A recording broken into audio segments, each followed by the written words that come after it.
All right, the Denver Rescue Mission's mission is to help restore the lives of people experiencing homelessness and addiction through emergency services, rehabilitation, transitional programs, and community outreach.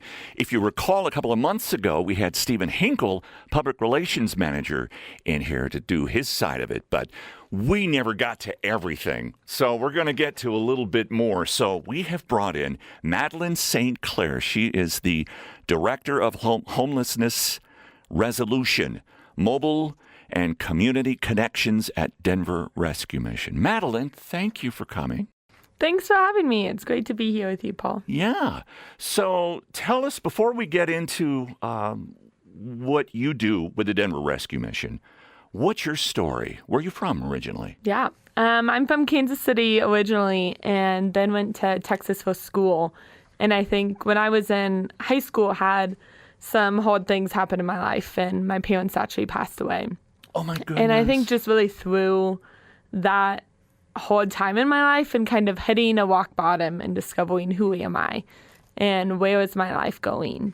That, for me, I'm a person of faith, so really found a faith through that and a calling to really be with people when they're at the lowest time of their lives as well. So kind of that heart of wanting to be with people and deep amount of sufferings has really called me to this work. So how old were you when your parents passed? I was 14. 14? Oh, my goodness. Yeah. Your formative years.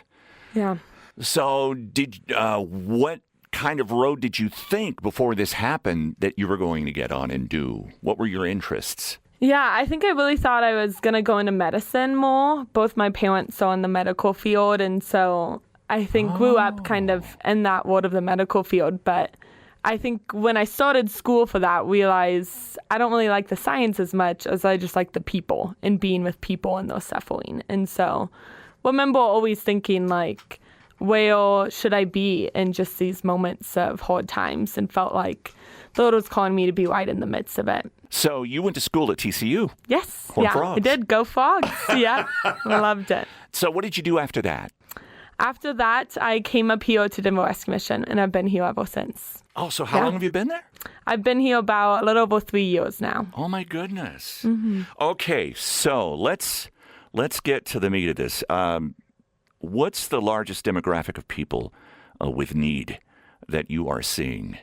Yeah, I think one thing we've really seen is just as, with the baby boomers, they're getting older nowadays. Yes. So as the age of people are rising, that means the age of homelessness is rising, and the needs of aging homelessness are really unique. So we're seeing a lot of people that are elderly that are ending up in shelter and experiencing homelessness for the first time, and they're 83 and not sure how to navigate that system. So we're seeing a lot of aging and just people with disabilities as kind of after the pandemic, people may have different health issues and things. So we're seeing a lot of people that are either elderly or disabilities, and a lot of both of that.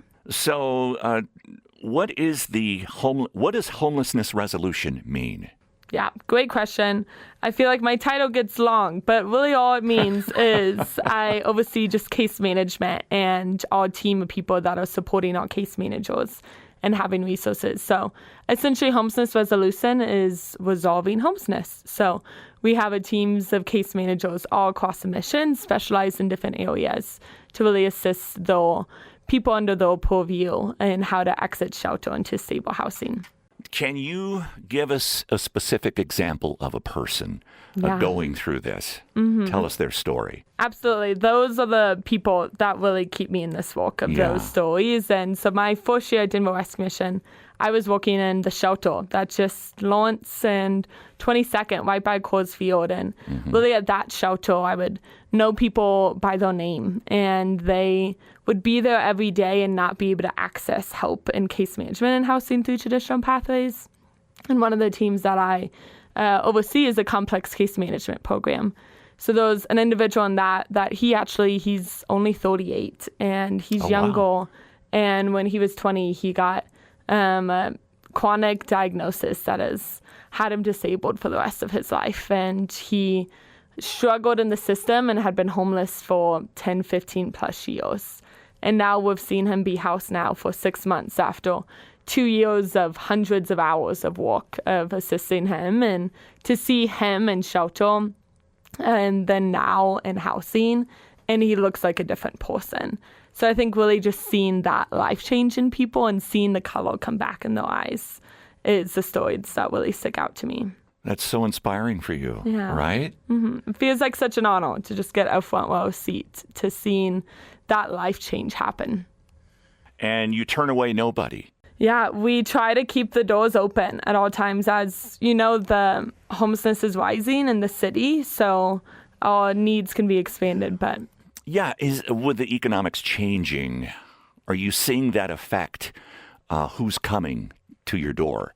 Yeah, like we'll have people that they had a job that was paying the rent a year ago, and now that same job, when the rent got raised, and it's not just rent, it's the cost of living that just raises, and then we see people kind of end up back in shelter cycling through things because of just the circumstances, or they get in a car accident and now they have a traumatic brain injury, so they're not able to complete their job and may have to look elsewhere. So we're seeing a lot of those cycles. And these are people usually that hit rock bottom before they come to you. Yeah, they are. I think Colleen and I really feel this work is, and working in other fields in the social work experience of, if someone's homeless, that means they're really at the rock bottom. They have nowhere else to turn to and go to.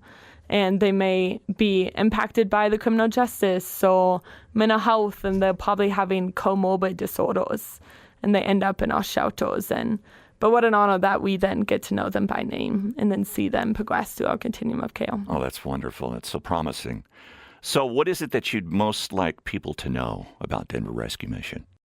I think I just think of the guests we know and that this could really happen to anyone. I think about me, that if I didn't have a supportive family that cared for me after my parents lost, it could have happened to me. And it really can happen to anyone, and that these are people that, there was a guy I'm thinking of now that he was a mailman for 50 years, and now he's retired, and he is in our shelters because he couldn't figure out how to make his pension work in his apartment. And so now our complex case team is working with him, and he actually moved into housing a couple weeks ago. And just seeing that stability and that wraparound support so that we don't see that cycle continue. Oh, my goodness. So how can we help? I think our complex case management program, due to our funding, we can't take every person that refers to our team. So that's a team of people that it's in collaboration with the city, and we get referrals from police or hospitals or other organizations. And the people that are saying, hey, we've tried working with this person and we don't know what to do. They'll have a lot of layered issues, and would you please help? And sometimes I have to say, like, this is an amazing referral, and we don't have enough case managers to help due to our funding. So I think about funding is always a need, and different volunteering throughout the agencies with serving meals or volunteering at a warehouse is helping to propel all of our case management work too. Okay, the word's out there. Call to action. All right, Madelyn St. Clair, thank you so much. It's so wonderful to meet you. Thank you for doing what you do. Thanks for having me. I think Denver Rescue Mission is blessed to have you there. I feel honored to be there. And everybody else there. Yeah, thank you so much for being here. And if you would like to know more, denverrescuemission.org? Yes. Okay, and we'll put that up on our website too. Perfect. kuvo.org.